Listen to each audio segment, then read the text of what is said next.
Real talk, the metaphor messiah, man. I got this one. Let's go. You ever seen the morning star? Mr. Metaphor Messiah, back to show you who we are. I represent a legacy, a pothead like the 70s, a different kind of mind. They say we only speak in melodies. Legend in the game, I think I found a solution. Got a crazy kind of flow, I need a verbal institution. What's going on, everyone? Welcome back to the channel. It's your boy, Dead on Dave, coming at you live from Germany. That's right. And we got ourselves a hell of a show tonight because, as you guys know, basically this show has turned into all about me and everything that's going on in my world, in my life, and things that are just kind of making me crazy or making me laugh or whatever the case may be.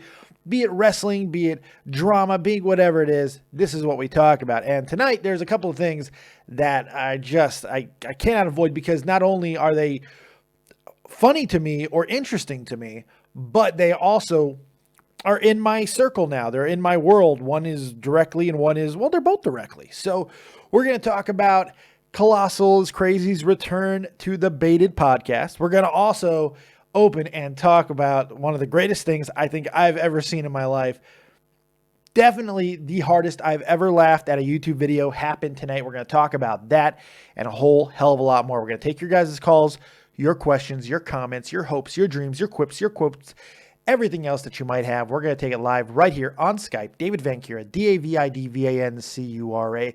And of course, that number, 702-751-2902. Also, we'll be taking calls on Discord. So make sure you get your asses in my Discord. Links in the description box. Someone I'm sure will also link it in the chat. As in fact, I'll do that now because I am awesome. So we're going to go ahead and link that for you as well in the chat. You can also find it on my Skype as well.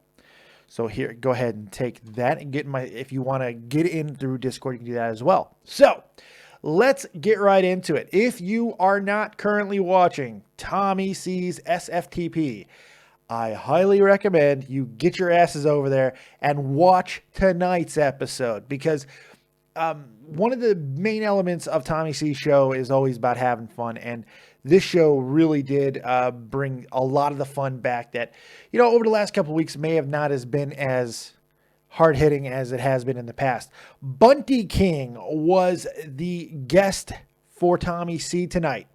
He was being interviewed, and which would have been hilarious in and of itself, okay? Would have been hilarious in and of itself. Just BuntyKing. Just being BuntyKing. Screw whether or not you like Tommy C.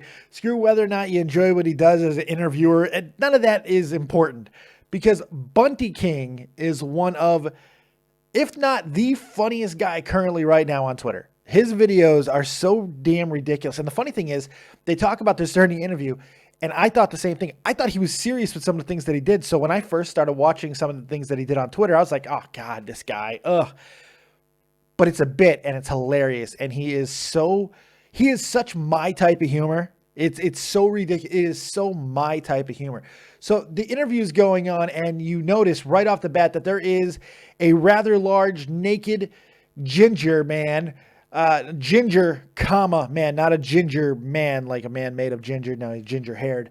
And he's in the background doing random things throughout the show. It's an old classic bit of just like, of complete being oblivious on Bunty's part, not acknowledging the guy in the room. Tommy not knowing what the hell to do with the situation, so he just kept on asking questions. In fact, getting serious at times when it didn't really need to be, and it made it even more funny. This is all about the whole situation with the man that is now known, if you didn't know him before, Ginger Heat. Yes, Ginger Heat has now been discovered. And he is one of the funniest things. I don't care if he could be a mute. This guy could be a mute for all I care. He was spiking BuntyKing's drink with rum or whiskey or some shit throughout the show. He started reading books. I think he wrote a book at one point. I'm fairly certain he took a couple bumps of cocaine. I mean, it was absolutely incredible. He had a gigantic bulge for most of the show, which of course, you know, I enjoyed. It was absolutely ridiculous in the best possible way. One of the funniest things I've seen on YouTube in a very long time. And it just like, I was just hoping that Tommy was never going to really, this isn't Tommy's exact cup of tea as far as humor goes. He kind of likes to acknowledge it. If he sees it, he wants to acknowledge it. And the fact that he didn't and he let the joke go, thank God, because it was so fucking perfect. I loved it, man. If you guys want to see something that just is going to tickle your funny bone and maybe get your nipples hard, go ahead and check this goddamn video out. BuntyKing is hilarious in and of himself. Just being him, he's great in this interview. But Ginger Heat in the background absolutely stills it. And it's just fantastic. By the way, big shout out to everybody's in chat. I see ColossalisCrazy is here. We see Frenchie Ben doing some moderation. Kate S. Tambo computing. Chris Crampsey, huh?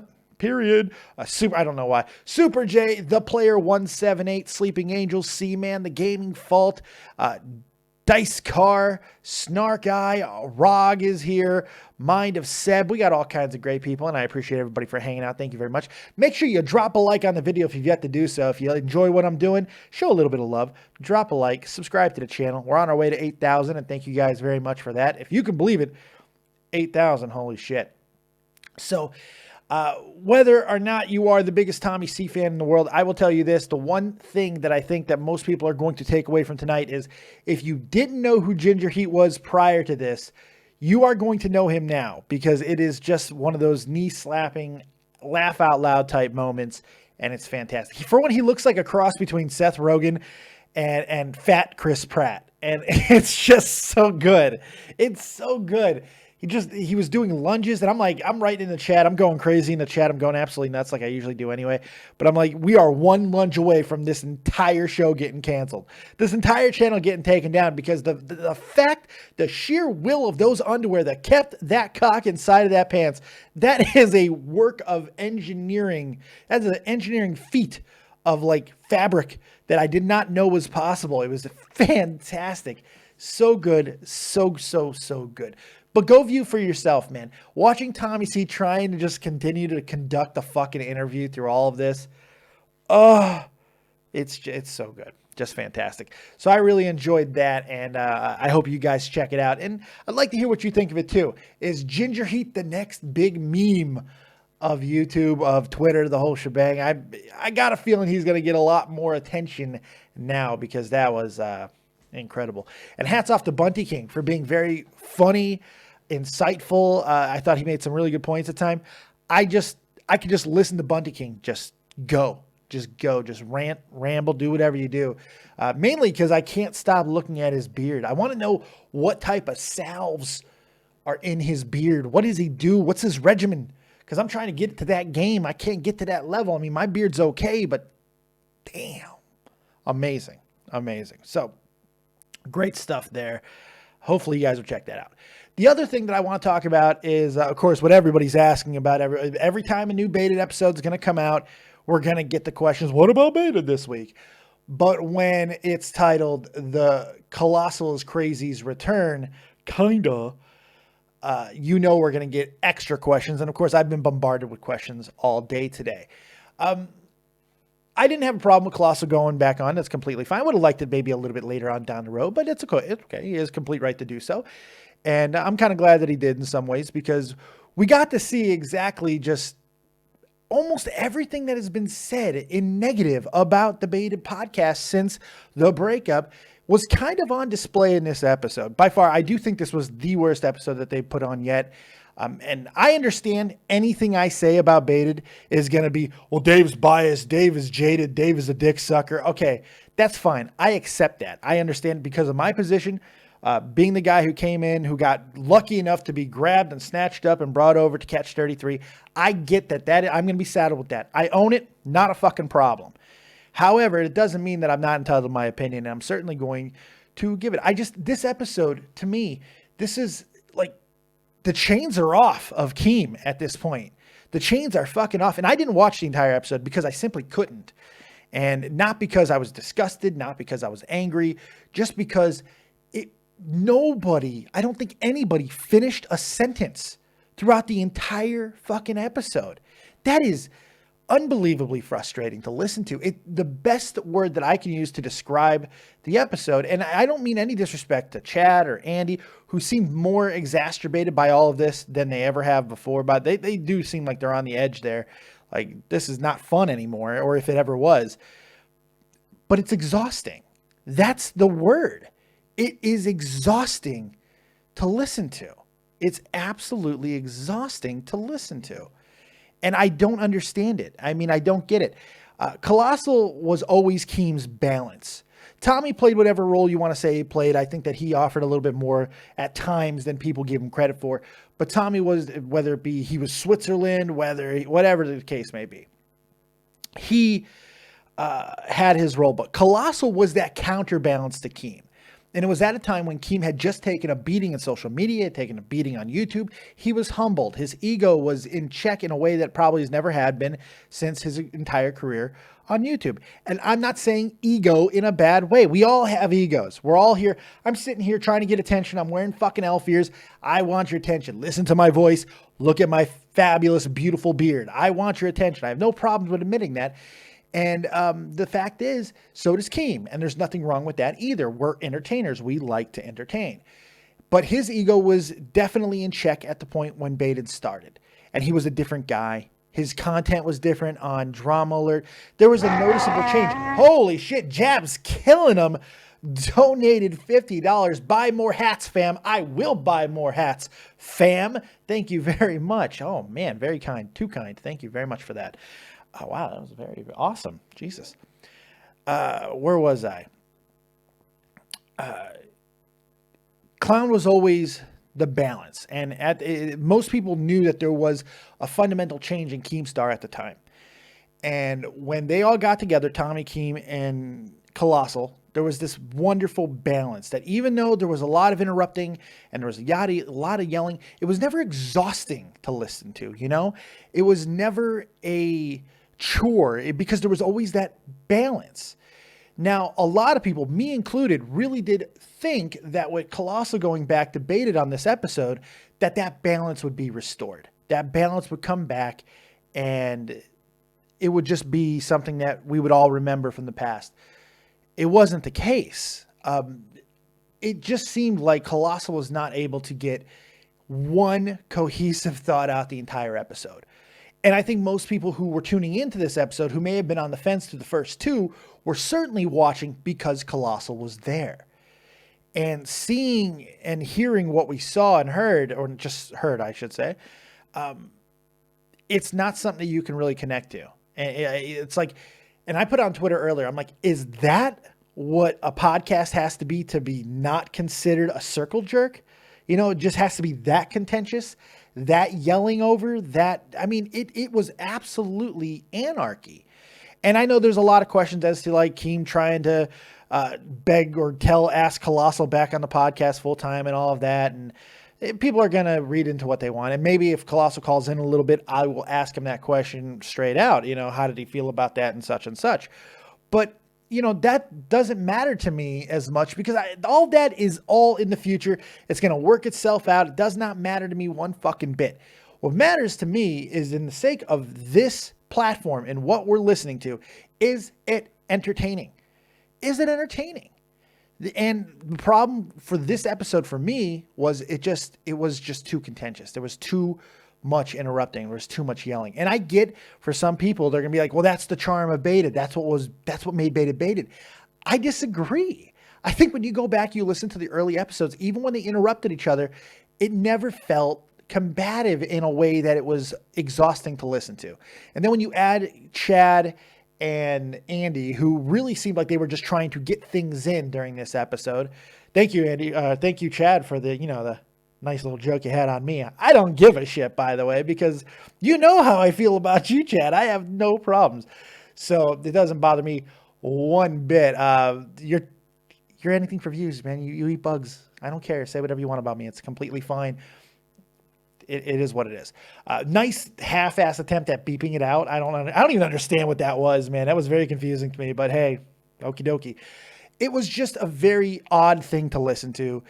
And Keem being the guy that everybody has kind of assumed who he was. And it's unfortunate. To get a little bit better scope here, and this was not my plan, by the way. I didn't ask Colossal if he was okay with me doing this episode. Maybe I should have. Maybe I should have. Now that I think about it, maybe I should have said, hey, Clown. Maybe on. Yeah, you're here, buddy.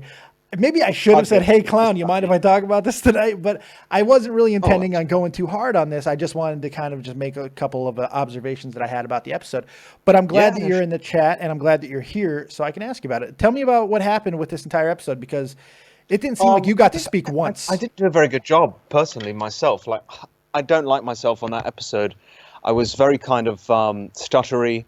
And I just did a shit job, in all honesty. And I'm not proud of the episode and my performance, if you like. But then, I am very picky about shit like that. you're a little bit of a perfectionist. Fairness, 4 was definitely a crowd, and I think that's what we can take away from the episode. 4 was definitely a crowd. Everyone was talking over each other, and it was too much. So that's why I think the episode was a bit of not a disaster, but I don't think it was great. I honestly don't. I don't think it was a great episode. It was exhausting. It was exhausting to listen to. Yeah, I don't blame anyone for that. If anything, I blame myself, and I don't think I did a very good job. I don't think you had a chance. I mean, how can you get into a flow when you can't? You couldn't say a sentence, man. I'm not trying to say that as to throw shade at them. It's just a simple fact of the fucking truth. You did not get a sentence out fully that entire episode. It was crazy. Yeah, I agree with that. Very much so. I didn't get a chance to say what I wanted to say, and when I was halfway through a sentence, I get interrupted. But again, it just only goes to prove that 4 was a crowd. It was far too much. Everyone was talking over each other. No blame put on anyone there, but that definitely affected the episode in a negative way. Yeah. You mind if I ask you a couple of questions about the episode, about the experience? If you don't want to answer, you don't have to. Things that are just kind of running through my head right now. I'm happy to. Yeah. What did you feel about the dynamic between the 3 besides yourself? It felt to me, and a lot of people are saying the same thing, it felt that Andy and Chad were almost exacerbated. Like it seems like they're at their wits' end at this point. They don't seem to be having fun. It doesn't seem to be cute to them anymore. It just seems like it's a chore. Did you get that from your side? I mean, did you feel that when you were talking to these 4? Because there was no flow. Well, for Chad, I can definitely tell he's really trying to make an effort. So credit to him. He's really trying. And he's I just don't think it's paying off. Not because he's not able to do it himself. It's just because the dynamic is wrong. It's just all wrong.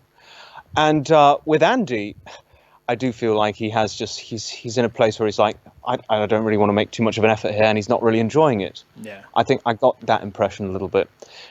He made a point against me, and I did feel it was a bit hypocritical, saying, "Oh, I'm not really involved in drama. I just like to watch it." I was like, "Well, why are you on the Beta podcast then, Andy?" So it was a bit weird from that perspective.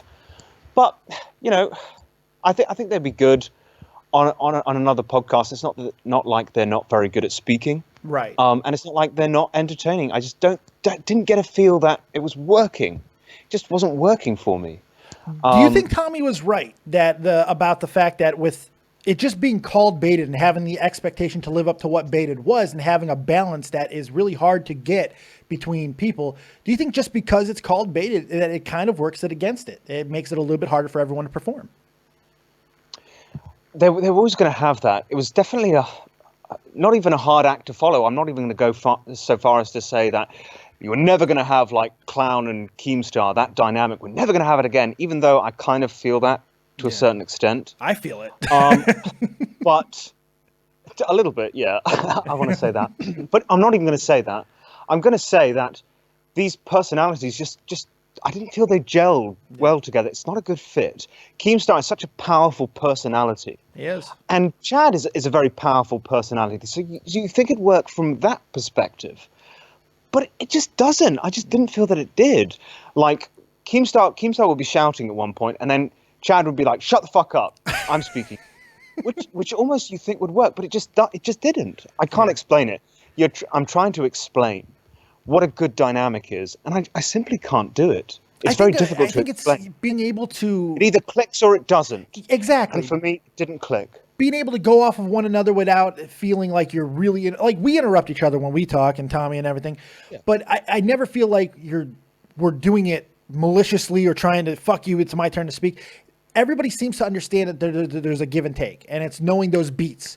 The proper beats is how I feel about like flow and dynamic. If you're hitting the right beats and everybody's talking and able to, there's nothing selfish going on when you're speaking. I think that's the important thing. The other thing I want to hit on is you talked about the hypocritical thing. Hypocrisy in all of these discussions, by the way, Completely ridiculous. We're all fucking hypocrites on YouTube. Every single one of us, we end up doing things that are a tiny bit hypocritical at times, whether things that we tweet, things that we do on YouTube, whatever the case may be, it happens all the time. I'm getting tired of people using "you're a hypocrite" as now a new buzzword to silence fucking speech. It's getting annoying. It's getting old. Thank you for your donation. Jabs kill 'em. Thank you. Do you think that that is something that's inherently true at this point, that it's becoming just a hypocritical argument is becoming something to just shut people up? I actually don't. Oh. Because I was, while you were saying all that long spiel, Yeah, I was trying long, to sorry. think of an instance. I'm trying to think of an instance where I said something that was hypocritical to something I said before. And I genuinely can't think of anything. Now, this is probably going to be put down to ego, like, I have never done that. I've never been hypocritical. But I genuinely can't think of an instance. Like, I think I was speaking more of like, it's accidental. It's not purposeful. I mean, people say things that trip over something they may have said at another time. Oh, for sure. And that's what I just can't think of something personally. Yeah. If you showed me like an example and said, "Oh, clown, by the way, but a little bit of a hypocrite there," I'd be like, "Oh, fair enough. Yeah, I was hypocritical there." If I was better at my job, I would have found something. If I was better at what I did, I would have found something. I think to answer your question, is someone a hypocrite at some point in time, once, twice? Mm-hmm. Yeah, I mean, it happens. Yeah, it inevitably happens. But I don't think inherently everyone is a hypocrite. Oh, I'm talking in the scope of YouTube and stuff. Like Andy asking you that question about hypocrisy while being a hypocrite himself by being part of it. That was just blatant hypocrisy to me.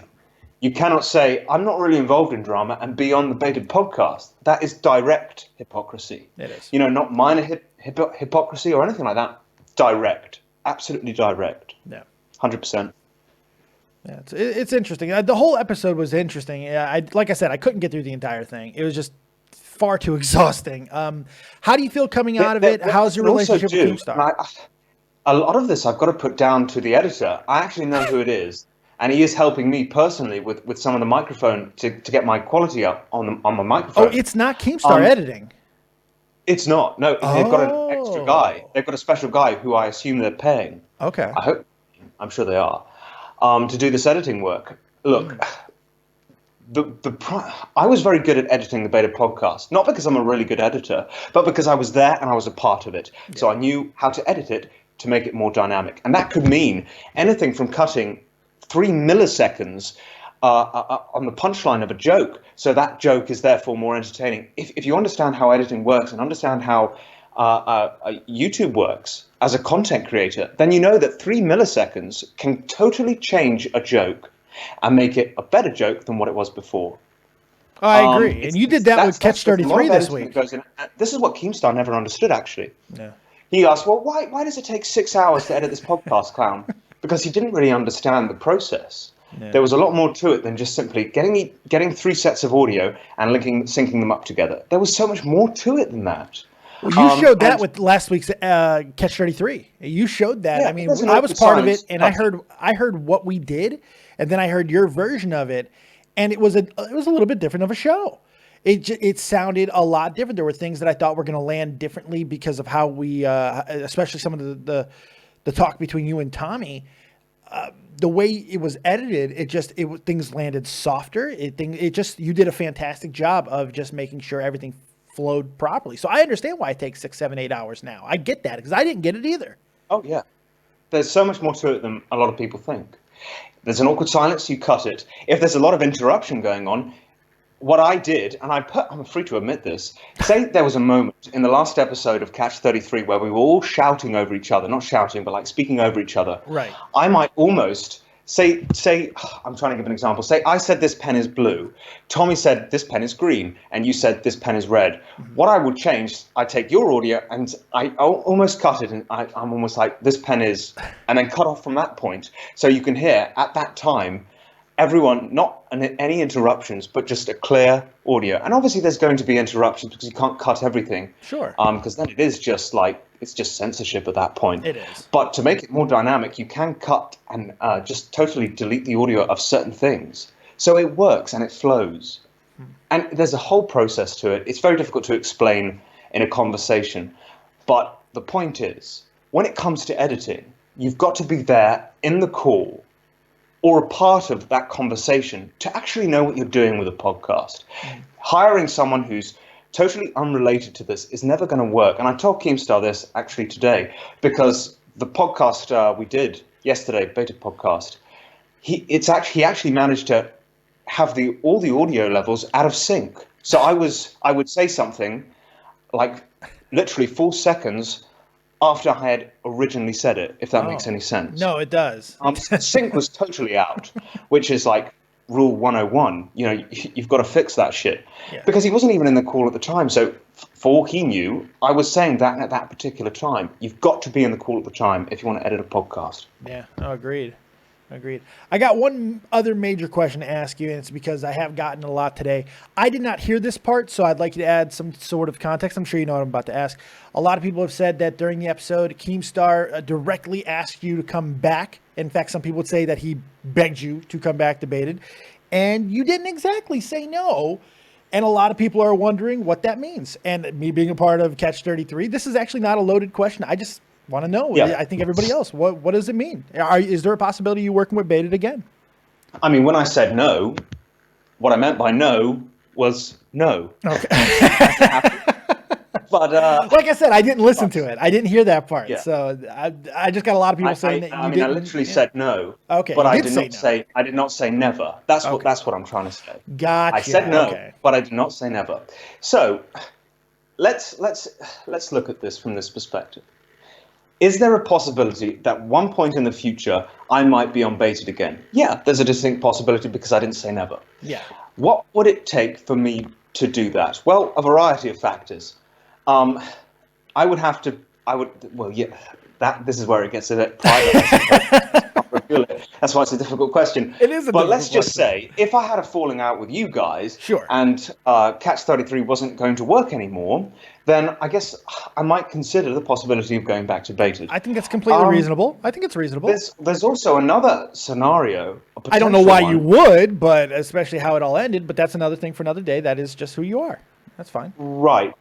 I mean, there's no resentment for what Keem did to me. I don't get that. I got to be honest. I don't understand that. I really don't. I would have took that shit personally. There's no point in them. So you just have no grudges in your life? There's nothing that sticks in your craw?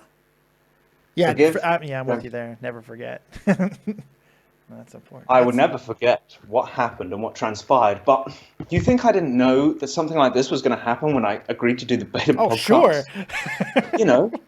So, bearing that in mind, if I did, and it is an if I went back on Baited, it's not like something like what happened might not happen again. Sure. And I'm very well aware of that. So that would have to be my decision. Whether it's the right decision, I don't know. But I like to think that all the decisions I've made thus far in my YouTube career, in inverted commas, have been the right decision. Right. I like to think that. So it would entirely depend on the situation and the scenario. But effectively, the answer is no for now and for the foreseeable future. I think you should sell me to Keemstar, and you and I go on and be the new co-host of Baited. That's what I think we should do. I think it's a great idea. I don't think it'll ruffle any feathers. I think Tommy would be supportive of it. I think that's what we should do. It's a right move for everybody. I don't think so. No. I don't think so either. There's a potential scenario where I might be doing both at one point in the future. That would be contentious. The thing is, it would be like a bit of why do you think I haven't already done it? Well, yeah. There are so many factors to consider, but I guess the main one and the easy answer is it would be fucking you guys over. And I'm not about to do that. In a sense. Yeah. So it's not an easy decision to make, but just that fact alone right now is like, I'm not going back to Baited because it's the wrong thing to do. Right. But, I mean, ignoring that and cutting that side issue out, even if I don't want to go back to Baited at the moment because I think they say time heals all wounds, right? It's a good expression. Sure. Well, even though I've forgiven him for what he did and what transpired, I guess the wound, and it kind of sounds very dramatic to call it a wound, but let's just use the analogy anyway. It's not a fucking wound. Right. But the knife is deep. The wound has not healed. Yeah.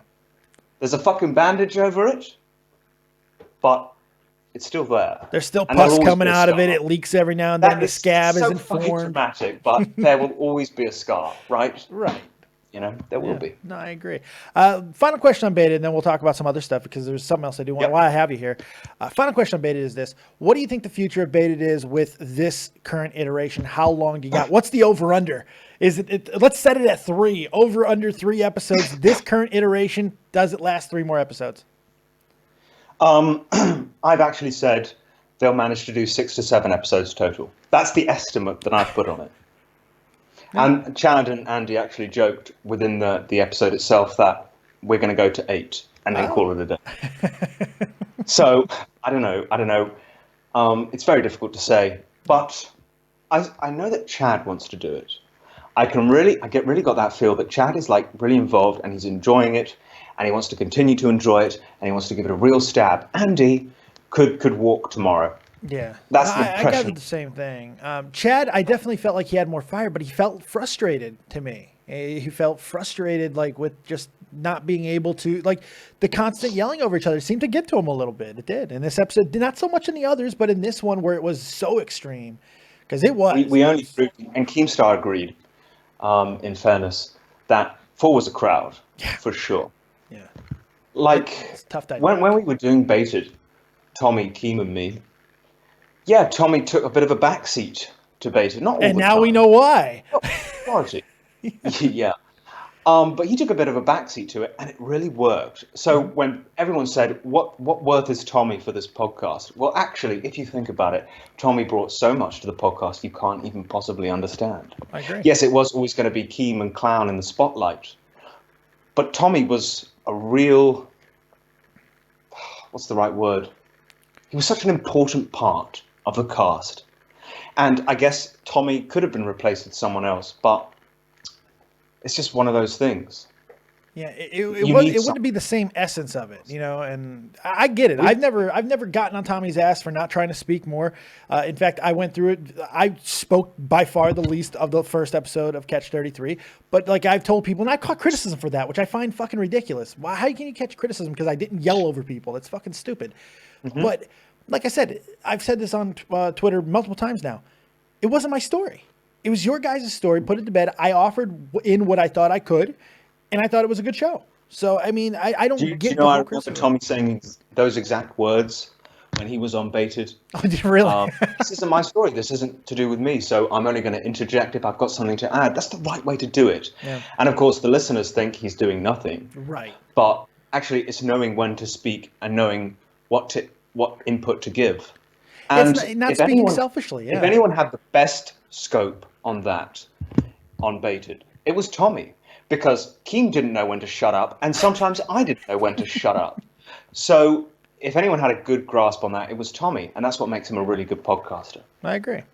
Switching gears from that, let's have a little bit of fun, because I don't know if you saw it or not, but I opened the show with this. My God, Tommy C had BuntyKing on the show tonight, and one of the most miraculous things that I think has ever happened in YouTube happened tonight. Did you see the birth of Ginger Heat tonight?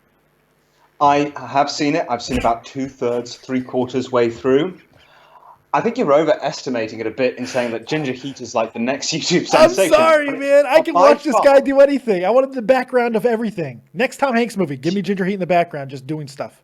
But by far, I mean, I think I've been watching Tommy's show for the last 6-7 months, I want to say, since July. And he is by far the best guest. Yes. Shot from the Point has ever had. Better than myself, for sure. I don't even think that's a slight to you. I mean, Bunty... No. People are just starting to discover BuntyKing. I'm so impressed tonight, and I sent Bunty a DM, almost stroking his cock a little bit. And a little bit, yeah. Great. When you pay someone a compliment, it automatically always equals a dick suck, right? Of course, right? That's it. But I paid him a compliment. I was like, Bunty, got to hand it to you, man. Genuinely impressed. Very well, very good job. And he did do a very, very good job. And I almost felt watching it, I was like, wow, this guy's doing so good. It's like, it really makes me want to step up my game. I love it when I see that. I love it when I see these people like Leon Lush, BuntyKing, Not Ricky Berwick. Fuck. Not fucking Ricky. I got my first Ricky video today. I've made it. I've arrived. I got 2 Ricky videos today. You've got a Ricky Berwick video sent to you. Yeah. Holy shit. But people like Leon Lush and BuntyKing and the fuckers last night. You know, it kind of like I watched these videos from them, these Twitter videos, and I was like, you know what? I don't think I could do that. I don't think I could turn on an entertaining valve and be like, I'm going to be that entertaining right now, right this moment. It makes me feel like I don't really deserve what I have. I guess that's kind of like my ego is fucking diminished at that point, and it's something I definitely want to try more and try these Twitter videos more. I've even considered like going out and buying an iPhone today. Oh. And like I'm going to start doing these Twitter videos. Maybe not with a face cam because I think it kind of ruins the illusion, but I find it to do it. But it ruins the illusion. Everyone knows what I look like. So I know, but I mean, just the idea of you being on face cam more often, you got a whole bunch of underwear, very, very fucking wet, and now you dried them up with that, just dashing the hopes, dashing them all. I think it's going to ruin the illusion, and it always will do.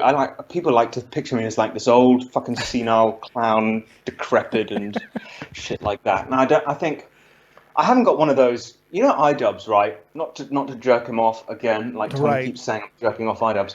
But he's got one of those fucking faces that you just love to watch.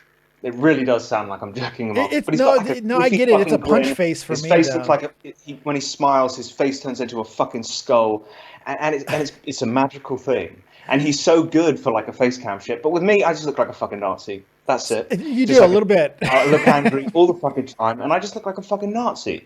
So for me, face cam just wouldn't work. Sure. And it kind of doesn't work for people like Leafy either. Like he's got I'm not saying he's ugly or anything, but he's got like very distinctive. Like the chin is a distinctive feature. Not distinctive. No, quite the opposite actually. Very plain expressions, and it just doesn't work for a face cam video. It's very plain expression, almost expressionless. And that kind of, it doesn't really add anything to the video. And he's much better at just voicing over video games or whatever he does. I think it's the same for me. I've got a very almost expressionless face. Really? So that's what makes Bunty so good. Yeah. Just seeing that beard flail around as he's doing all kinds of crazy things that he does. It's fun. I've been interacting with him and Leon Lush over the last couple of days, which I haven't really done in the past. And I'm having a fucking blast because these guys are all nuts. They're all nuts, and they're all my type of dudes. Like every single one of them, man. I think they're hilarious. It's so much fun, and I'm stepping up my game. I'm bringing out props and shit and having fun. It's crazy. I'm really envious of these people because they can just turn on a camera and they've just got such like dynamic features. Leon Lush looks like a fucking tomato. BuntyKing with this fucking massive Sultan of Agrabah laugh. You know, it's brilliant. There you go, being racist again. Now he's gonna cut you up for being racist. Not from strengths. I'd be very good playing a Bond villain, but that's about it. Right, you'll be the next Lockjaw and shit. It'll be great. My God, yeah. Lockjaw Jr. Holy God. Ah, man, yeah. So it was very funny tonight. It was ridiculous, painfully good. And I want to see Ginger Heat and everything. I want to see him in everything. He's fucking fantastic. I followed him the other day because I know he does a podcast with Bunty, I'm pretty sure. And I think I've been watching Bunty's stuff for a while now. I think I met him just after my FouseyTube video because I know he was planning a FouseyTube video as well. Yeah.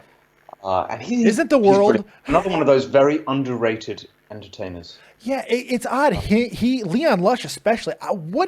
You're much more savvy in YouTube. Why the fuck does Leon Lush not have like triple or quadruple the subs that he has on YouTube? He's unbelievably good at what he does. It sucks with Leon Lush as well, because I was one of the first people, I suppose, to try and promote this guy, because obviously I think the same thing. He's very entertaining. He's a brilliant entertainer, very funny. He's a good editor too. He does good. I'm sucking off everyone tonight. Like 7 fucking fucks in my fucking mouth. You're on the right show, baby. It's the suck fest Dave Hauer here.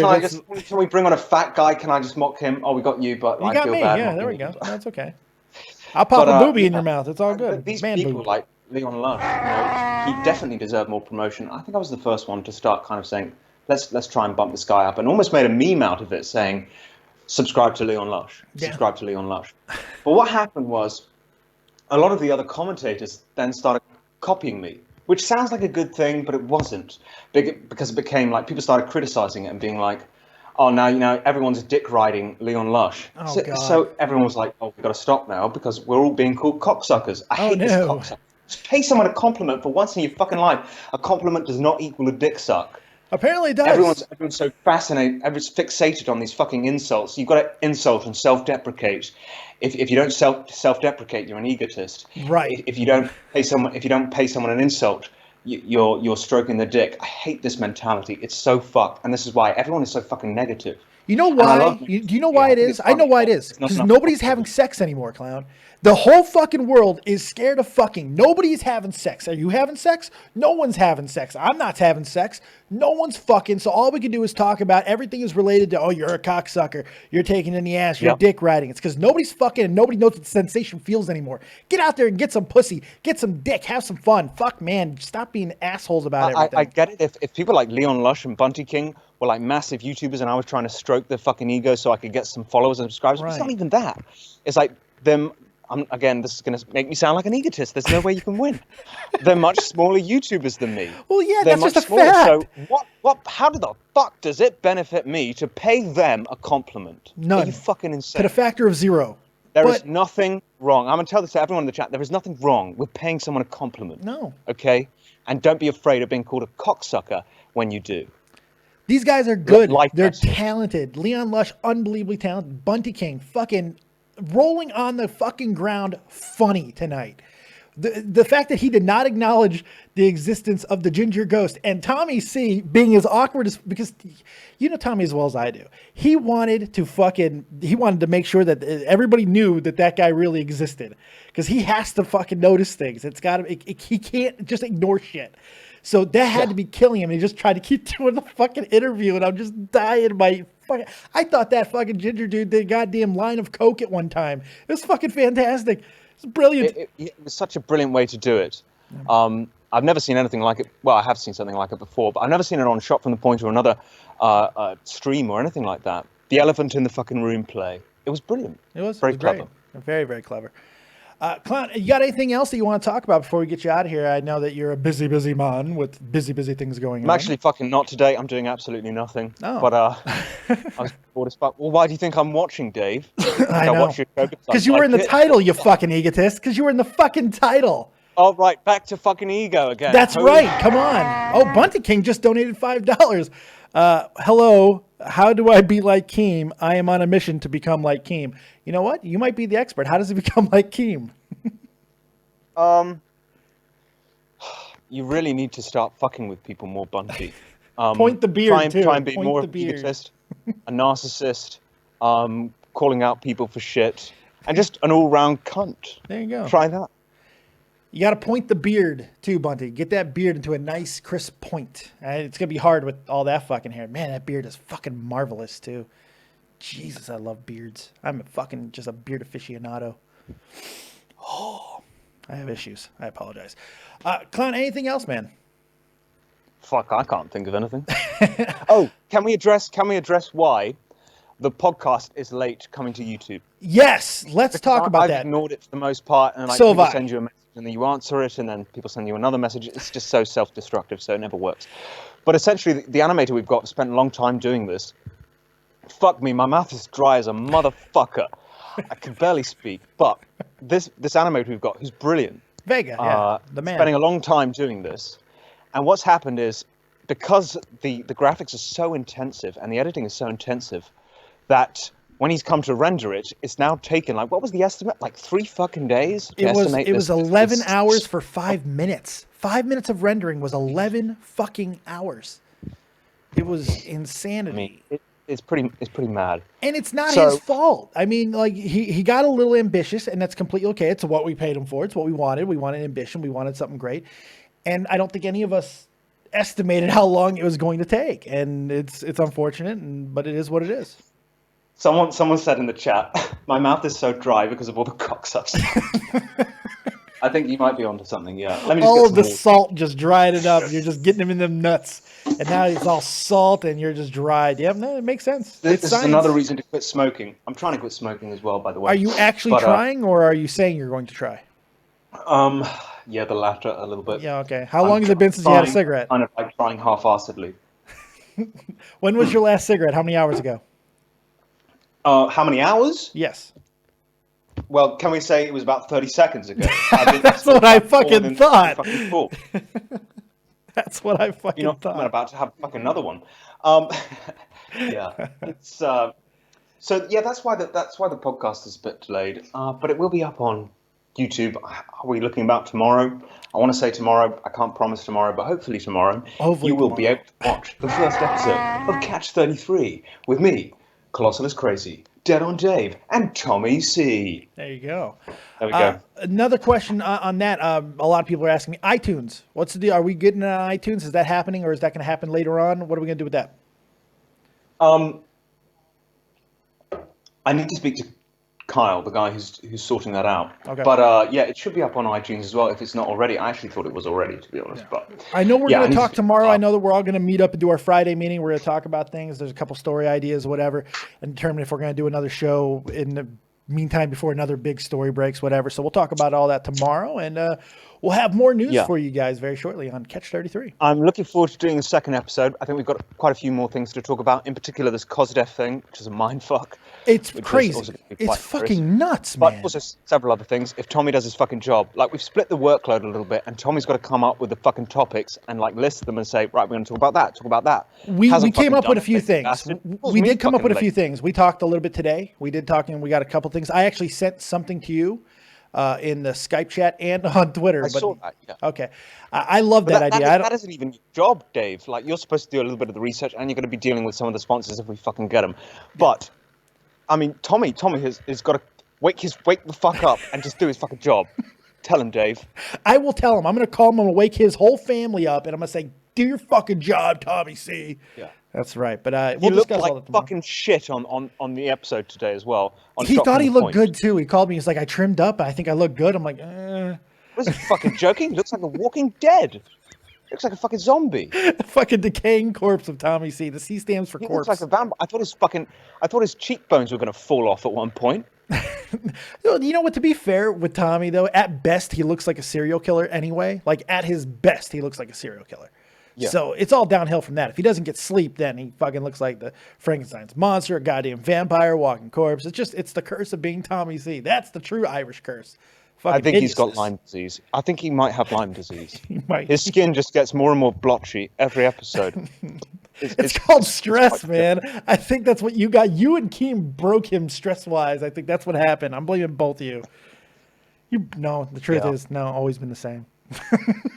Always. Anyways, thank you for having me on. Always a pleasure. Hell, you did me a favor. I've got a recommendation for you, actually. Ooh.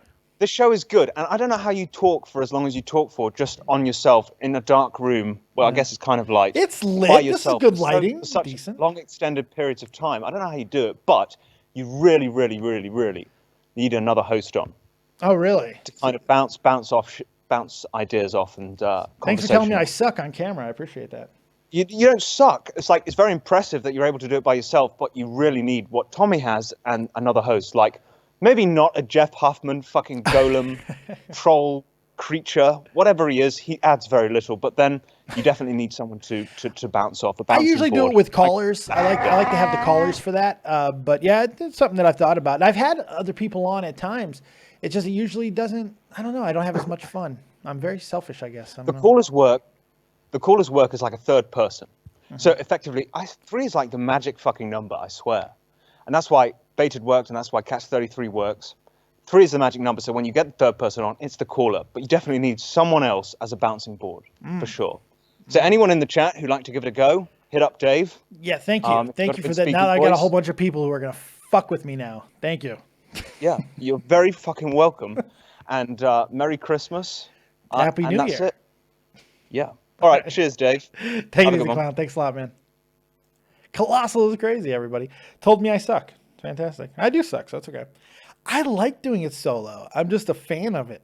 I think it's something unique. I like having people on as well. I do enjoy it, but I like doing it solo. But you know what? Maybe this time, maybe we do get somebody. But who can fucking put up with me?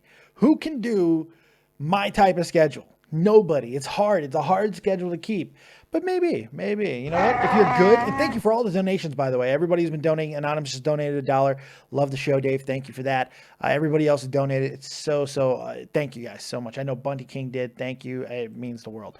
So you know what? Maybe we'll have some open auditions, motherfuckers. If you guys want a chance at trying to be the second guy in the chair, the sounding board, well, here's your fucking opportunity because Colossal fucking said so. So let's start with Edgar Sierra. Impress me. Wow me, motherfucker. What do you got?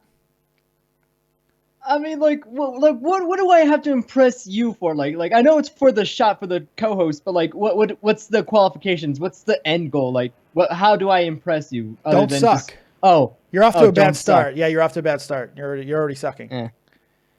I mean, I didn't like, to be fair, like I was calling in, I wasn't expecting, oh, this is open auditions.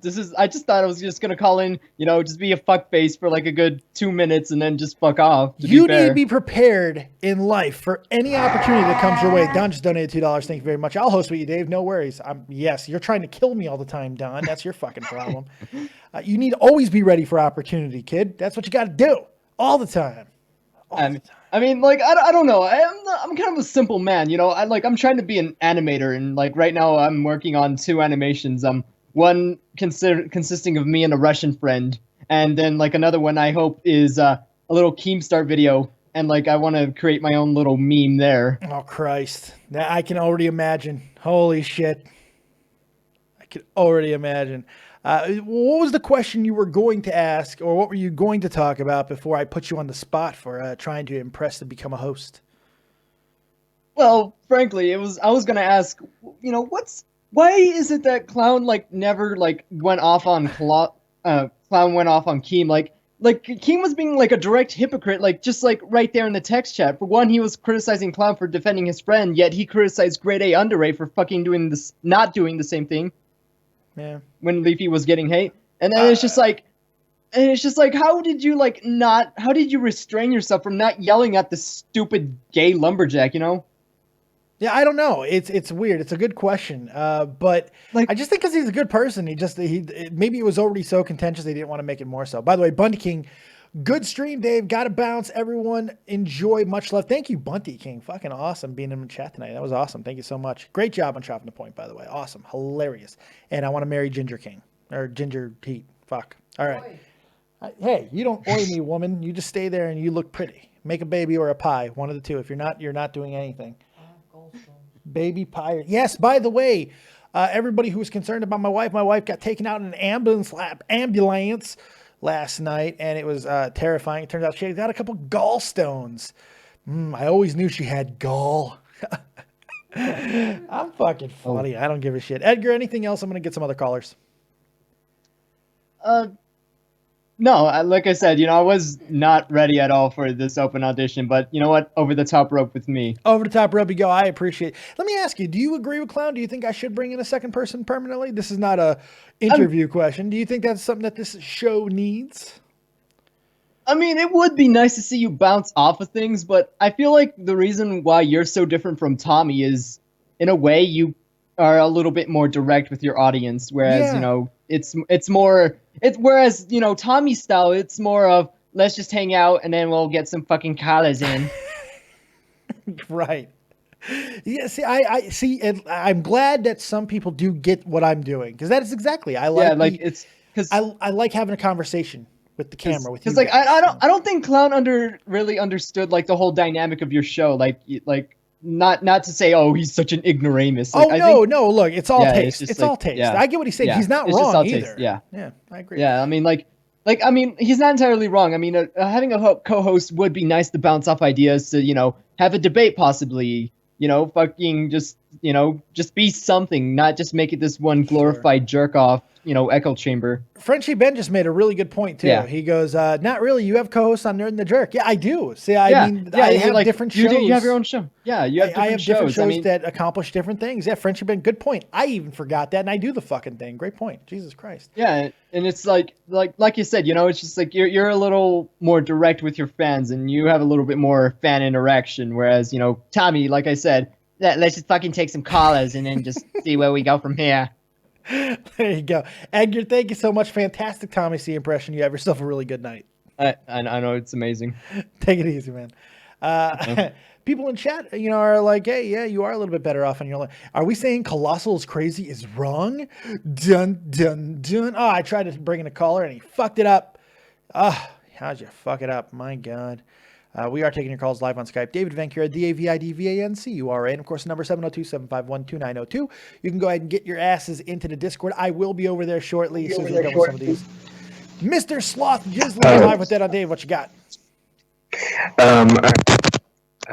Oh, you're face fucking the microphone. Holy shit. Oh, sorry, fuck. All right, what I don't get. Okay, Chad was criticized by Tommy. He's criticized by Tommy C and Keemstar and basically everybody on the Baited podcast last night, right? For for the video hair cake and having PewDiePie tattooed on his butt and the IDUB face and everything and having that cunt on his chest. But people, the most respected people in the community, right? Like, we're talking like iDubbbz and H3 Productions. They do that type of stuff also, like iDubbbz. It was iDubbbz's hair that Chad was eating in the hair cake video. Well, they're a part of it, but they're not the ones doing it. Getting your hair eaten is a lot different than being the one eating the hair. You know what I mean? There's a distinct difference between those two individuals. Fuck, I'd let you eat my hair, but I'm not eating any motherfucker's hair. Glitchbro donated $5. I prefer you without a co-host. Thank you. I appreciate that. I like it when people are saying I'm doing things right. Clown, you're trying to fuck with my confidence. Excuse my confidence. Real Talk, the Metaphor Messiah, Black Mozart. Or no, it was before Black Mozart. Go check out Black Mozart. Go check out Morning Light, the official theme song of Dead on Dave Productions. Plug City. Sloth, what else you got for me, buddy? Well, iDubbbz and it's not just the hair cake video, and I'm pretty sure he ate a piece of that cake also. Like, he does all sorts of nasty shit, and so does H3, and so does and they're all respected. So how come Chad, when he tries to give criticism, why is he criticized for doing all this nasty shit and being intelligent at the same time, when iDubbbz and H3 and all them aren't? Like, what? I don't understand. I think that because of the individual, because I think H3 and Ethan and iDubbbz rather, I think they kind of have their own identity separate of other people as well. I know that they've worked in collaborations and such, but they have their own identities as themselves. And I don't think Chad had that. Chad is known. He got known because of his association with groups. So maybe it's a little bit harder for him to establish that. Maybe it's also because he's fat. I know I struggle with that all the time. People fucking dismiss things that I say. Oh, what does he know? He's fat. Well, unless I'm talking about food, you might be fucking right. But I mean, I'm just fucking crazy. I don't know. Yeah. It's a good question. Yeah. But I think it's the reputation that he's earned. I think he's earned the reputation that he has. I don't think it's an unfair reputation. Right. Yeah. All I'm saying is that that's kind of an invalid criticism, really. When people say that, oh, you're the guy who takes the camera outside and eats hair cake. I think it's a gray area conversation. I don't know if it's unfounded though. I think it's valid. I don't think it's unfair because he's earned this reputation. It's weird because Ethan and fucking iDubbbz, they call out people and stuff. And yeah, you're right. They don't get the exact same, well, you're the guy who fucking wraps himself in saran wrap, or you're the guy who did this. You're right. They don't get that. But I just think it's because it's the content of what they say when they're not doing those disgusting or weird, repugnant things. Chad is known for solely, not for his opinions, but for eating bugs, for getting fat cunt tattooed on his stomach. That's what he's known for. Yeah. So I don't know. Maybe that's the answer. How did I do, Dave? Can I be a co-host on your show? You could be a background noise guy. I don't know. Could you handle my schedule? You know how hard my schedule is? I could make shows that I can make. I mean, I wrestle. Then no, motherfucker. I need full commitment. I like internship fucking stuff, man. Indentured servitude type deal, man. I can't do that shit then. Well, that sucks. Sloth, I appreciate the call, buddy. All right. Thanks. Good call. Good call. We got a lot of people calling in. I'm going to try to get through as many as we can. Big shout out to everybody's in the chat. Make sure you hit the like button if you've yet to do so. Subscribe to the channel if you would be so kind. Thank you to all the donations so far tonight. Fantastic. I know I haven't been reading everybody, but I do appreciate it. Thank you. I'm trying not to interrupt the calls as much with donations. I do appreciate it, though. Chewbacca does it for me. Oh, let's bring in the man that you'll never understand, but you won't care because you're so enthralled by that beautiful, sweet, sweet accent. It's the one and only Will Dillon. You're live with that on Dave. What you got? Not much, Dave. Just hearing that you need a co-host, and this is twice this week. You might be the guy because you might be perfect. You might be that perfect background accent that I might need. You could be my Ed McMahon if he ate haggis. Well, yeah, you could. Could you need my sexy accent on? Because you do a good job yourself, Dave. I could definitely leave your accent on. I could certainly leave it on. I fucking love your accent. And my wife loves it, and that's the most important thing. She's the boss. Could Will become my co-host? I don't see. She says yes. Oh, well, Easiest interview ever. Jesus, why don't you ask him a question or something? My God. This guy's got a lot of Transformers. You really want me associating with a guy with that many fucking Transformers? Yep. That's terrifying. It's a robot in disguise. Fuck. You're half robot. Dave, I am I'm your half personal robot. transformer. There you go. My wife has a really good point. I'm part robot. So I got robot parts inside of me. Spinal cord stimulator represent. But I had to phone in because I found it funny from obviously the other night when Pitts had to help you. It was so good. I was like, I'll give you a phone in and see if you need me. Well, you know what? I think I might bring you on every now and then. I like having you aboard, and I always love taking your call, and I appreciate it so much. No worries, Dave. I'll let you get back to many calls, mate. I know you've got a busy night. All right, mate. You have yourself a really good night. No worries, Dave. Thank you. No problem. All right, we are taking your calls. I think maybe it's time to move on to the Discord. I'm trying to close out. I couldn't do that. All right. Trying to move on to the Discord. I think it's time to go over there. Give a little Discord love. Little Discord love. Discord love. So we're going to shut down the Skype's. Thank you for everybody who called there. We're going to move over to Discord. So now's the time. Go on to Discord and get your voice heard there because that's where we're going to go. And we're going to have a good old time. Oh, actually, shit. I just saw a fucking caller that I really want to get. I know we just got another donation too. All right, let's bring in this guy here. Jabs Killam, thank you for your donation tonight. I really appreciate everything you donated. You're an awesome dude. You are also live with Dead on Dave. What you got? Well, I just wanted to say, love your shit, dude. Thank you. I went ahead to your spread shirt and got a Dead on Dave t-shirt. Make sure everybody in the chat goes ahead and does that too. That's what I'm saying, right? www.deadondave.spreadshirt.com. By the way, we are less than 1,000 Twitter followers away from being able to move over to ProWrestlingTees.com, man. I'm less than 1,000 followers. We get to 5,000 followers. I can sell my merch on ProWrestlingTees.com. Holy shit. You know, I think Leafy might be able to hook you up with a couple followers. Careful. That's shade. Allegedly.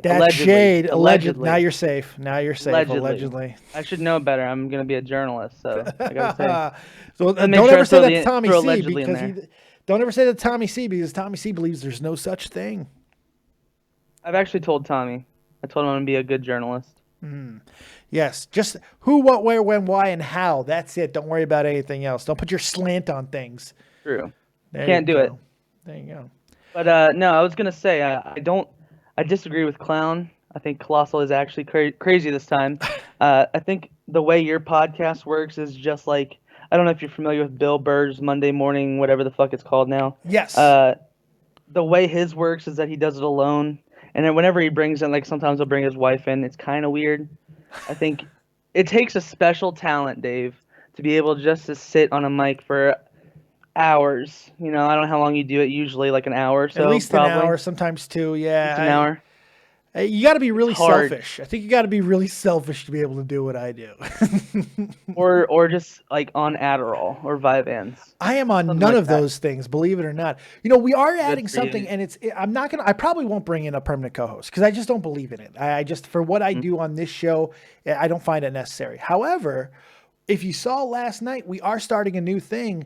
Invasions. Yes, invasions are happening. Last night we got invaded by the Big Girls podcast. Dave was surrounded by women. It's fantastic. Sounds fantastic. And we already have some other people lined up. People actually want to invade this fucking show. It's amazing. So we got some other very, very cool people lined up, and I'm very excited about that. Guncannon's been working his sweet little patootie off to make sure the graphics are going to be fresh for that as well.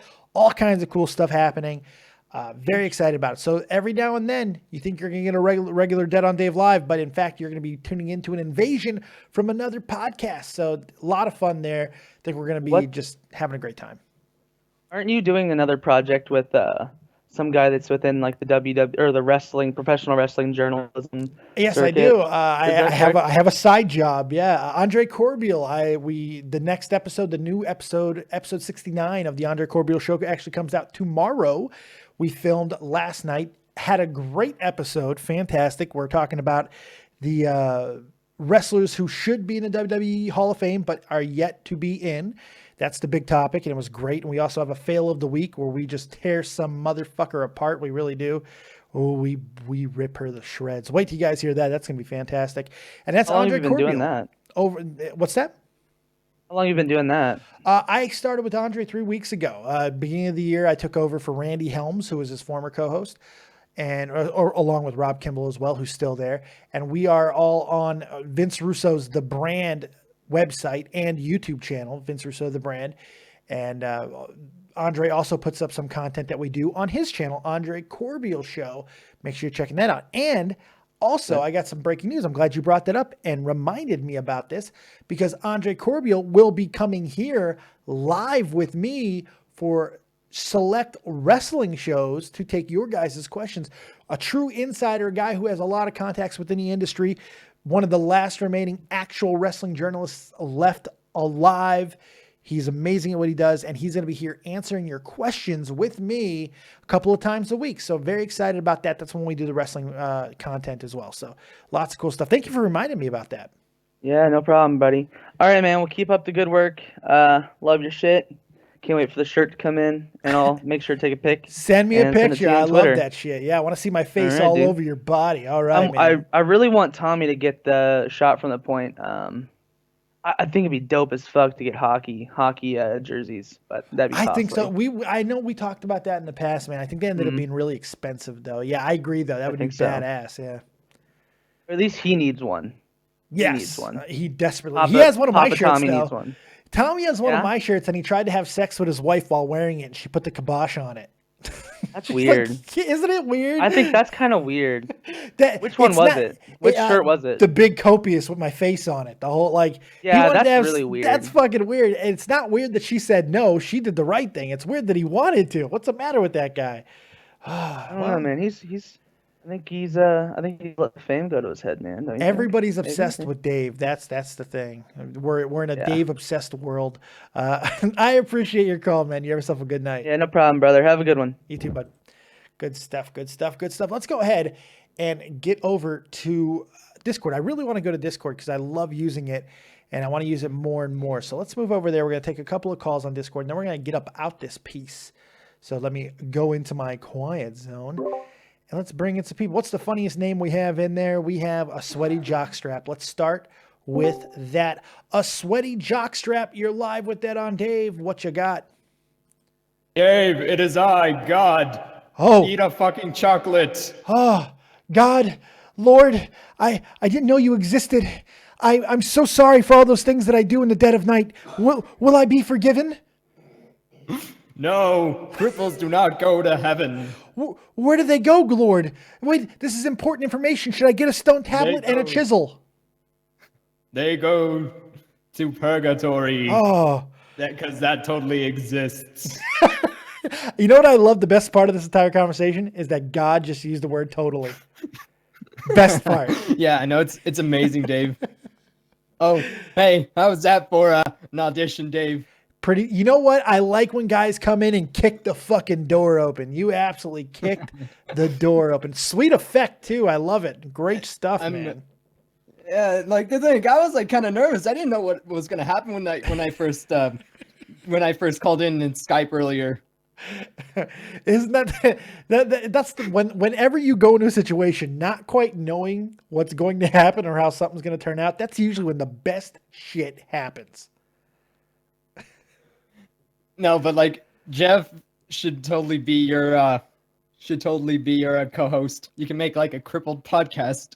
I would have Jeff or Jess, whatever the name is. I've only seen him twice. Are you talking about Jesse J? He's the cripple. He's crippled. Yeah. Okay, Jesse. Yeah. He would drive me crazy. Podcast with him. He would drive me insane. I love Jesse. He's a great caller, but he would drive me insane. I would have Huffman on, but Huffman's so goddamn busy, man. He's so busy. I always fear that I'm like going to fuck up Jeff's life. Like we're all bad influences on him because that kid has got everything going for him. He goes to college. He does amazing stuff there. He takes unbelievable care of his body. He works his ass off. He's just a great fucking human being. And he's hanging out with a fucking 40-year-old fucking asshole over there on Tommy's channel. And then me, 33-year-old crippled, who's just awful. So just terrible influences on the poor Huffman. Oh, but yeah, I mean, like, I've had my fun. I fucked around with my God voice. Well, I appreciate that. Thank you for God voice, and you have yourself a good night. I'll fuck off now, Dave. Over the top rope you go. Good stuff. Let's bring in. That was a great call. I mean, Unlucky Schmucky, you have a hell of a fucking act to follow, buddy. You got to follow God. You're live with that on Dave. What you got? All right. First off, can you hear me? I can, and you sound milky fucking smooth. My God. I am milky.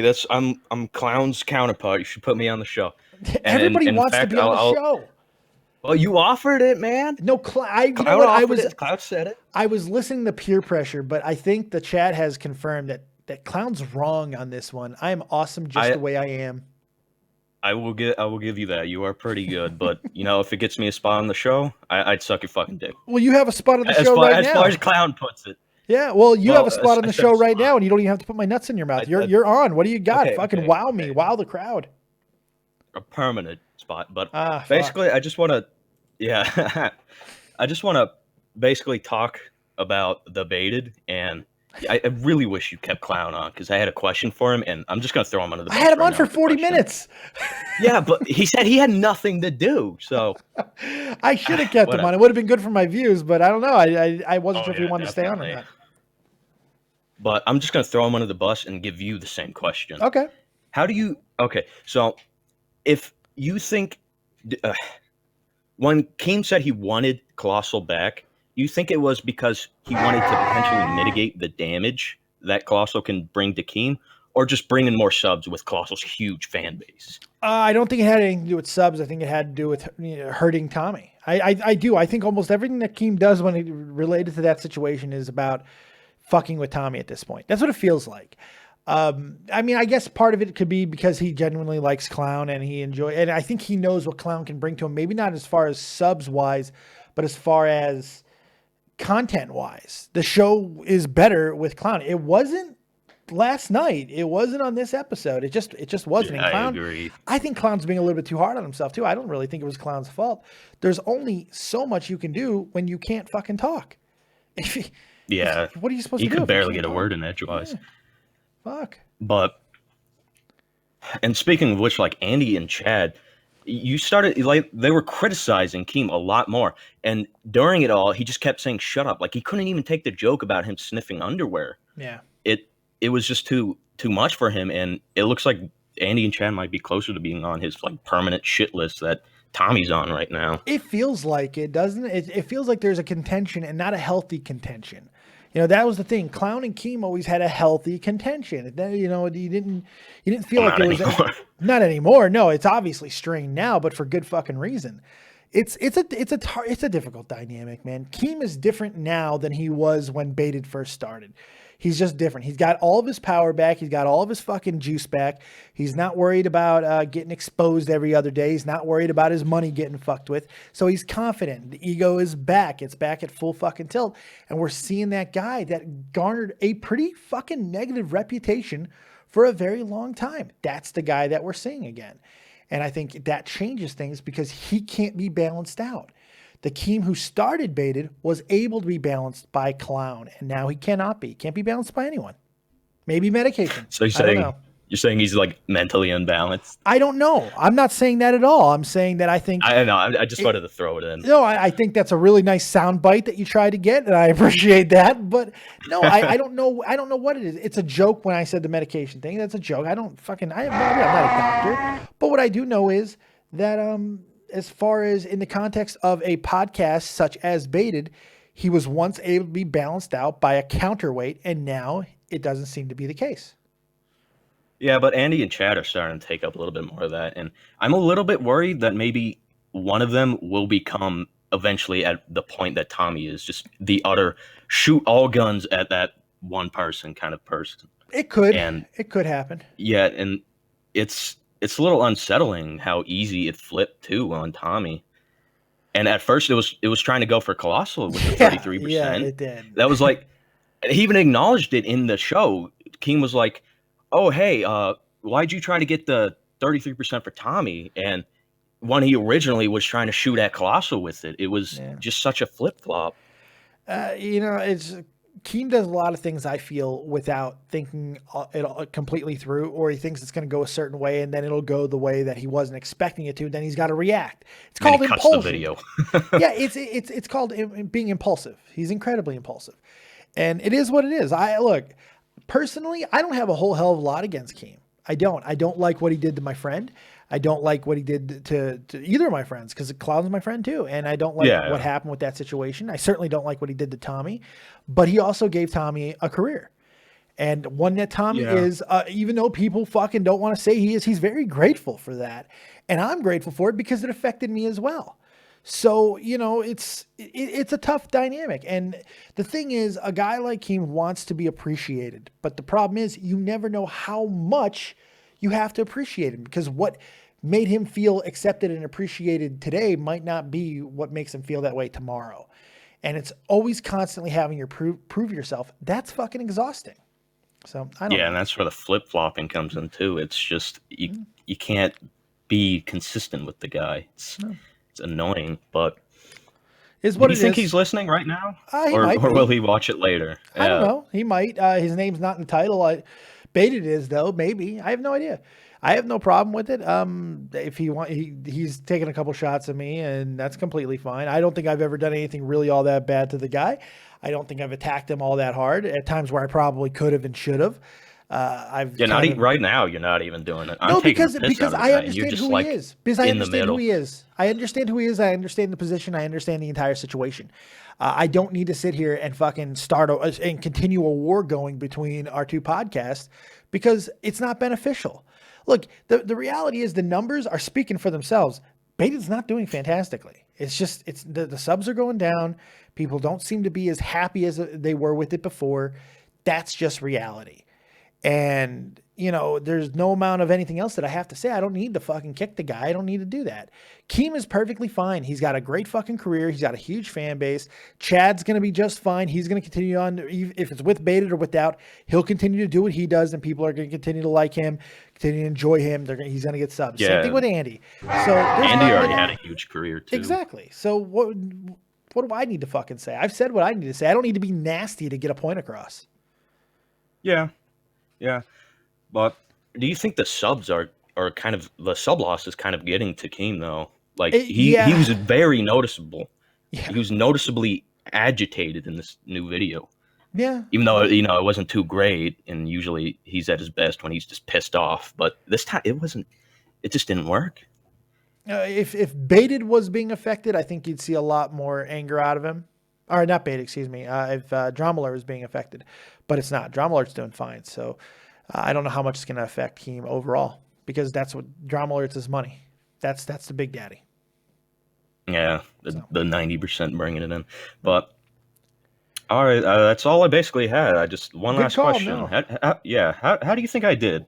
Will Very I be able to good. suck your dick for a spot for a permanent spot? I will definitely be bringing you in more often. You're awesome. You're good. I don't know if I'm ever going to have a full-on co-host. I just don't know if I do. I get it, man. You're perfect on your own. Like the most I could probably bring, maybe a bit more. I'm just looking at short term is like maybe a crappy debate like the last time I tried. No, you did a fantastic job tonight. You put me on the spot a little bit there. You did a really good job of not letting me off the hook on some of those questions. Very good job. I appreciate it.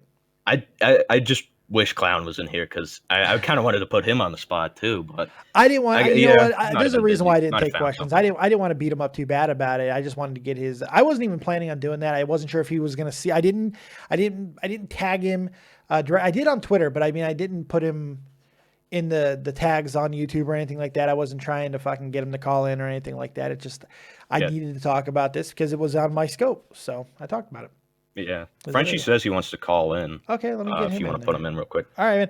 You have yourself a good night, buddy. Thanks a bunch. Hey, no problem. Yeah, Thank you. too. Great call.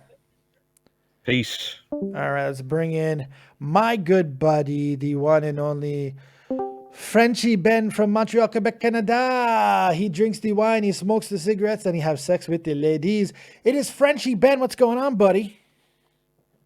I'm doing great, Dave, and you? Oh, fantastically, man. Amazingly. I'll try to bring 3 or 4 things and link them together. All right. First thing first, for me, the man of the year in 2016 is Tommy C 2010, and I just watched today his interview with Andy Milonakis. Yep. And I think he did a good job for a small interview, and I didn't know Milonakis before his YouTube shtick on Baited, and I like the guy because he's fair. He might be honest that he's not the best guy for a podcast, but I like the fact that he played the game with Tommy NC 2010. I'll take it a step farther. I think it was Tommy NC 2010's best interview to date. I don't think he's done a better interview. I think it was his best interview. I thought it was fantastic. You might be right because it was short and sweet. Yeah, there wasn't any lingering. There wasn't anything that got awkward. It was a very, very, very good, informative, kind of fun interview. I thought it was his best work. Yeah, and he was struck at the same time, and he was able to go with it and continue his job. So big shout out to Tommy NC 2010. There you go. What else you got? And speaking of interviews, as you did today, I watched Tommy's interview with BuntyKing, and I saw the Ginger Heat guy in the background. Oh, how good. How good. Oh, it was great. You taking a picture of that cat's butthole? No. Oh, my God. Ordering food for work. Okay, your camera was right in the cat's rectum. Yeah, because it's on my lap. Holy shit. That was fucking crazy. I'm sorry, Ben. Go ahead. Bullseye. Maybe I should have. Maybe you should have. What, go ahead, Ben. Keep going. And to me, Tommy's interview was his best, also up to date, because I didn't listen to anything. Not I one was word. watching the background. That's it. So I don't know what they talked about. Yeah, Tommy called me after the show, right? He goes, "How did I do?" I go, "I couldn't fucking tell you." That's right. I was like, I could not fucking tell you. All I can tell you is it's the most entertaining thing that has ever been on your channel. That's all I can tell you. Yeah, the guy was clowning around, and it was fun. But it never felt like too much. You know, as weird as that for a guy in the background being naked, it didn't feel like too much. And Bunty, the way he was not acknowledging it, and Tommy, you could see how desperately he wanted to acknowledge it. and the fact that he refrained, thank God he didn't blow that up, because I had a feeling that he might, because that's not really Tommy's cup of tea. So it's like, I was very happy the way it went. It was great. This is the best thing he's ever done. Best thing he's ever done, bar none. Yeah, in interviews, yes. Speaking of shows, I watched, as you know, I watched your last trivia show, and I really loved it. I hope the next one could top that. I'm not quite sure. Maybe it will. Is it true that Jeff will be replaced by Dr. Aeon? He's not being replaced so much. He's just being replaced by Aeon. No, I'm going with Aeon mainly because Jeff works on Saturday, and I don't want to put him in another spot where he has to do too much. And then it kind of like I had a idea of what I wanted, and then Jeff brought me a completely different idea than what I wanted, so I wasn't happy about that. But I don't blame Jeff. He was working. It's completely fine. Aeon's got time. She essentially has no life. But there was so many categories. It was insane. Too many categories. It was too yeah. much. It was too much. It was my fault too. But you played well with it, and it was a fun show. Yeah, some of the night, questions were good. I learned things. So I felt really stupid. I felt no, seriously. Some of the questions I was listening to, and I was saying to myself, I know that, but the answer doesn't come to me. So, but we haven't been to school since a while, Dave. I was so shocked that I won as much as I did. Thank God that I only lost like 2 or 3 times. It was embarrassing. I was the captain the captain of Junior Varsity Quiz Club, man. That was my thing. I am a trivia fucking guy, and I just don't know anything. I will try you one day, Dave. That's for sure. Well, every Saturday night, you're going to have your opportunity to call in, because Saturday night be trivia night on Dead on Dave Live. It's a challenge. Last thing, Dave, just a link with the clownery of Ginger Heat. Was it in a trivia show that you spoke about the Cirque du Soleil? Yes, I think it was. Because you were talking about the Barnum and Bailey circus closing down? Yeah. And anyhow, I don't know if it's interesting for your people, but the Cirque du Soleil in 1984 was a circus like Barnum and Bailey. Oh, was it? Yeah, Guy Laliberté, he's an accordion player. He's also a fire eater. Huh. And he's an interesting cat. So you might find some information about him on Wikipedia if you want. That's interesting. I did not know that. I thought it was always a specialty act.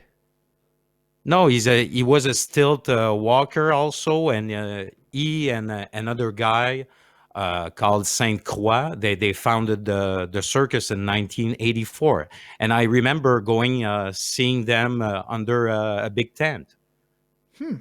Very interesting. When I was a kid, and then they evolved to what we know today. I really did not know that. That is fucking interesting as shit. Good stuff, Ben. Oh, I try to bring something. If you call on a show, bring something, people. And most of the callers do. Yeah, here we tend to get a lot of great calls, and most of the time they do. And if you don't, just send me cookies. I'll be happy. Send me some food. That's right. All right, Ben, you got anything else for me, buddy? Have a good night, Dave, and I wish the best for Melanie. Yes, Melanie. I love your Frenchiness. It's so Melanie. I was like, Donald Trump's wife? No, I know, not Melania. I know it was a joke. That's right. But yeah, she's are you doing? Or call her well, Lucille. Yeah, I'm tired, but You're afraid? Are you afraid to go to sleep? Huh? Are you afraid to go to bed? No, I'm just over it. Well, you want to drink? No. No, you can't drink now. Gallstones. No. Did you didn't just mention Lucille, did you? Yes, I did. She can bring Lucille to bed. Nobody touches my bitch than me. I'm the only one who touches Lucille. This is my bitch. It's your toy. It's my bitch. That toy hurts. So oh, it's so beautiful. I love it so much. I love Todd McFarlane. Thank God that Todd McFarlane decided, hey, I'm going to make amazingly detailed fucking figures and different props and stuff and give them to people. We'll sell them to people because it's so fantastic. Oh, I love it. I need to get a bullet so I can put it in this thing. It'd be wonderful. And as we all know, Dead on Dave is copious and he loves toys. That's right. I do. In every sense of that word. Thank you so much, Ben. That's a pleasure. Have a good night, buddy. Ciao. I love Frenchy Ben. That should be my co-host. I'd have Frenchy Ben on. I would let Frenchy Ben sit on the back of every show I do. I love Ben. Let's take a couple more callers. Let's go with My Daughter Hit Me. You're live with Dead on Dave. What you got? No. Hello, Dave. Hello. Hello, stream. I would like to talk about the Baited podcast. Sure. And okay, so I personally believe it was a good idea to switch Tommy out of it. If I'm not trying to be against you or anything, I'm not sure if you're friends with him or. Yeah, Tommy. I've known him for 8 years. We were in the army together. Oh, okay. Not trying to not trying to offend you or anything, but No, it's not going to offend me. It's called an opinion, buddy. It's okay. Yeah, because people get too triggered about it, you know. I don't look. I'm a fairly hard guy to trigger because who the fuck cares? It's opinion. I have stupid opinions all the time. Doesn't mean they're right. Doesn't mean they're wrong. They're just mine. So feel free. Go ahead. Voice your opinion. Okay, so I personally believe it was a good choice to take him out, but I don't think they should have added Andy in there. Because Andy, personally to me, he isn't funny in any way. He tries way too hard, and he tries to be quote-unquote edgy, I guess you could say. Right. Because, like, I mean, he's not funny in the slightest, to me at least. So. Comedy's so subjective, man. It's more personal than food. Comedy is so personal and so subjective. It's hard to say who's funny and who's not. It's all to the person. There's a lot of people who really have enjoyed Andy Milonakis for a very long time. They enjoy what he does. People enjoy Tommy for what he did on Baited. Some people didn't. And you know what? I think there's going to be a lot of people who agree with you that Tommy probably needed to go. That's not even the point of contention. It's how that had happened. Did Tommy need to be fucking sent out that way and like keep trying to basically take away his fucking reputation? No, that didn't need to happen. That's what's fucked up here. Yeah. Also, okay, people are talking about me in the Discord. Roast me all you want. I don't care. It's okay. Fuck them. I don't care, honestly. Fuck them. Don't get triggered. Keep going. Don't fuck it up. Okay. Also, I do personally believe that the original cast was better, mainly because Colossal was keeping the topics better and was doing a better job of keeping the topics. And I can't speak at all tonight. It's okay. You're in the presence of the copious one. Sometimes we get tongue-tied. I totally understand. Don't worry. It's something I'm very used to. I'm amazing. Yeah. Anyways, yeah, right. I used to I don't like that Keem is now the host, mainly because Colossal added kind of a more sophisticated. Kill yourself word, by the way. Anyways, that I can't really think of another topic. So all right. Well, hey, I appreciate the call. I will let you off the hook here then. All right, buddy. Wait. Also, can I say one thing? Oh God, yeah. Go ahead. It's not racist or anything. Don't worry. All right, good. I recommend you turn down your phone for this. Okay. Oh fuck. I'm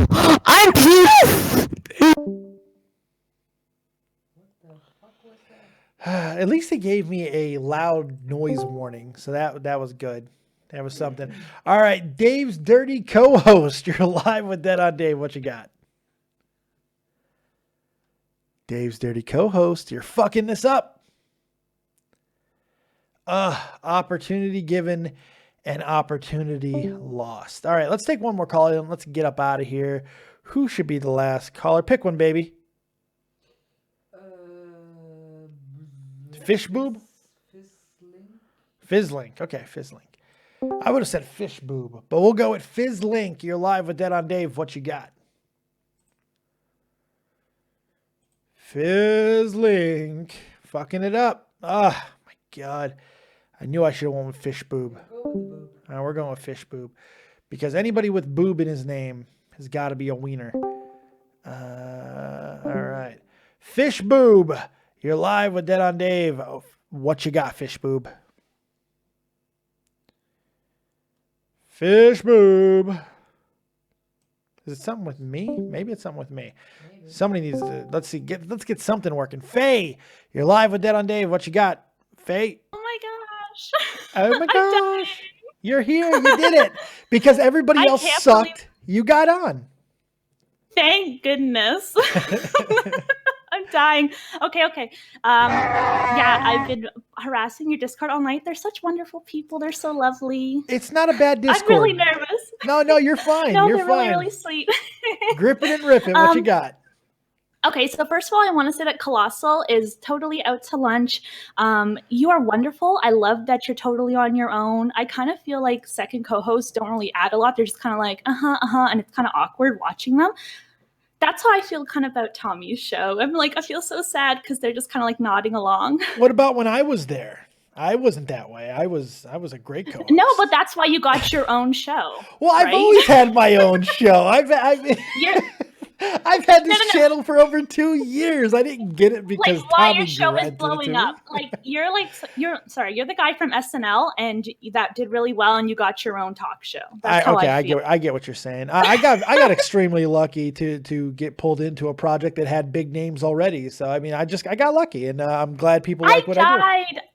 I died when I saw you on Catch 33. I was like, yes, that's amazing. And I know that you kind of like said you didn't talk a lot, but I feel on the episode you were on, you really did give a good input, kind of like how Tommy was on Baited. Mm-hmm. He was always, when he did speak, what he spoke was important. Yeah, that's what I'm going to try. I'm going to try quality over quantity. But that, it's not always going to be that way with that show. It's not about one person. Last week had a very specific story that I simply wasn't involved with. So I just added what I could. Can you please do an Onision episode? I would die. I want to do it. Here's the thing. I would die. I want to do an Onision episode so badly because there are so many things that need to be said about Onision, but nothing matters to this guy. Like, people have exposed him. People have accused him with great evidence of some pretty fucking disgusting things, but he just continues on living his life. You can't shame a guy like that. Like, you cannot do anything to make a guy like Onision stop what he's doing. He's going to continue to be Onision for the rest of his life. My God.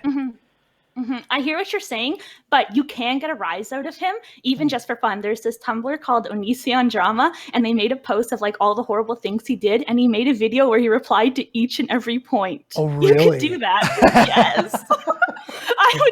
I would die. I've literally been following his drama for like 7 years, and it's just nonstop. It's like a train wreck. You can't look away. 7 years.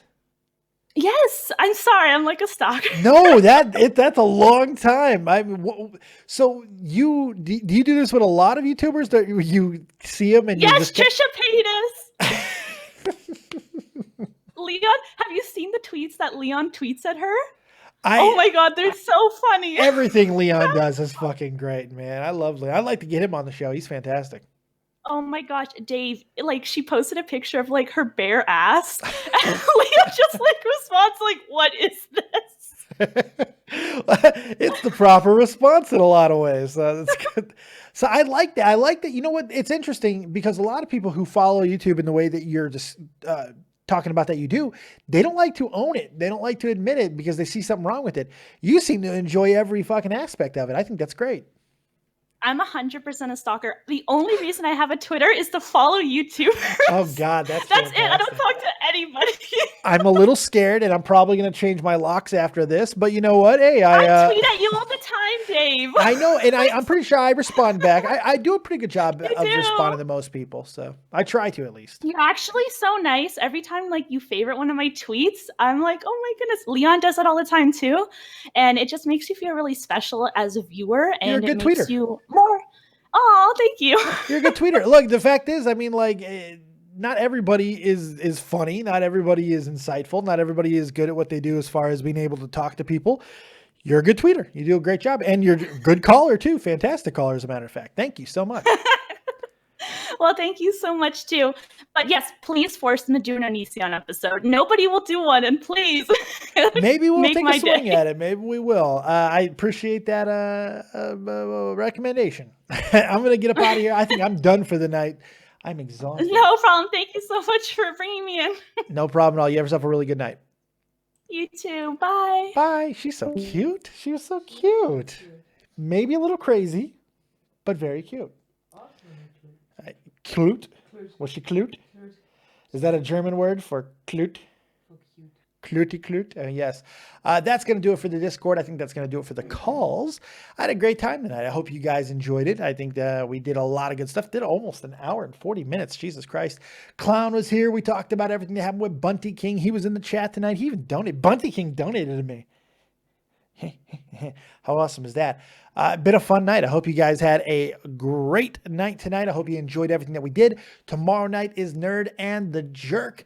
It's the Donald Trump special tomorrow, folks. I mean, we are less than we're hours away. You know, in Germany, it's already the 20th. We're less than a half a day away from Donald Trump officially being the president of the United States of America. We're going to be talking about all of that, all the good, bad, and indifferent that's going on. It's going to be a very heavy show related to that. There's going to be a few other things that we're going to talk about, but it's going to be interesting. And I hope you're here live with us for that with Jake Link and Aeon. She'll be here as well. So lots of good stuff.